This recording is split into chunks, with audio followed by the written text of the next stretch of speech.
नमस्कार मित्रांनो, हिरवं जग या यूट्यूब चॅनलमध्ये आपलं सहर्ष स्वागत आहे. तर आता सध्या पावसाळ्याचा सीझन चालू झाला आहे व पावसाळ्यामध्ये आपल्या गावामध्ये किंवा नदीच्या ठिकाणी किंवा ओढ्याच्या ठिकाणी आपल्याला मोठ्या प्रमाणात साप बघायला मिळतात. तर आपण कधी विचार केलाय का, की साप ह्या पावसाळ्यामध्येच का जास्त होतात? तर त्याचं कारण कसं आहे, की पावसाळ्यामध्ये जे सापांचं घर असतं म्हणजे साप कुठे राहतात? एकतर बिळामध्ये किंवा शेतावर किंवा दगडामध्ये.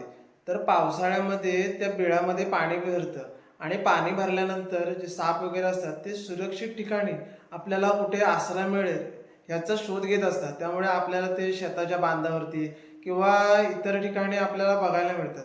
तर सर्वच साप काही विषारी नसतात. म्हणजे त्यामध्ये थोडके म्हणजे जे नाग वगैरे असतात किंवा मणियार वगैरे असते. तर असे जे साप असतात ते विषारी असतात व बिनविषारी पण काही साप वगैरे असतात. तर आपण काय करायचं आहे, की आपण घाबरून जायचं नाही. म्हणजे आपण आपले समज कशी असते, की साप वगैरे आपल्या पाठी लागतं. तर साप आपल्या पाठी लागत नाही.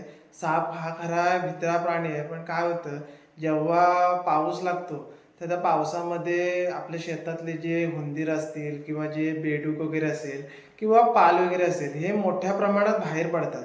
तर ते बाहेर पडल्यानंतर सापाचं ते प्रमुख अन्न आहे. तर ते खाण्यासाठी आपल्याला इतर ठिकाणी सर्वीकडे साप बघायला मिळतात. तर आपण काय करायचं आहे, जर आपल्याला कुठे साप वगैरे दिसला, तर आपण त्याला मारायचं नाही. कारण आपण सापाचा बचाव करायचा आहे. कारण साप हा खरा शेतकऱ्यांचा मित्र आहे. तर आपल्याला कुठे समजा साप वगैरे दिसला, तर जे आपल्याकडची लहान मुलं वगैरे असतील किंवा आपले जे पाळीव प्राणी वगैरे असतील, तर त्यांचा आपण बचाव करायचा. आपल्या जवळचे जे सर्पमित्र वगैरे किंवा वन विभागातील लोक वगैरे आहेत, त्यांच्याशी आपण संपर्क करायचा आहे. म्हणजे काय होणार, की जो आपल्याला साप वगैरे दिसला असेल, त्याला ते सुरक्षित ठिकाणी सोडणार. तर आपण शेतावरती वगैरे जातेवेळी आपण गमबुटाचा वगैरे वापर करायचा. म्हणजे आपण शेतावरती जेव्हा जातो, तेव्हा गमबुटाचा वापर करायचा. कारण शेतामध्ये काय होतं, की शेताच्या आडोशाला हे असे आपल्याला साप बघायला मिळतात. तर रानामध्ये फिरत वगैरे असताना आपण काठी वगैरे घ्यायच्या. म्हणजे आता कसं पावसाळ्यामध्ये मोठ्या प्रमाणात गवत वगैरे होतं. तर त्या गवतामध्ये पण हे साप लपून बसलेले असतात. तर त्यासाठी आपण काळजी घ्यायची.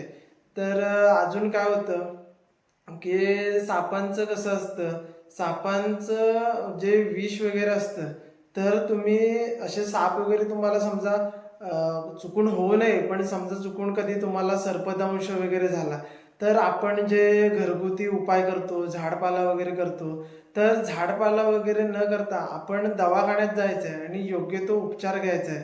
म्हणजे कधी-कधी काय होतं, की थोडासा जरी उशीर झाला, तरी एखाद्या माणसाचा मृत्यू वगैरे होऊ शकतो. तर आपण हा झाडपाल्याचा वगैरे उपचार करायचा नाही.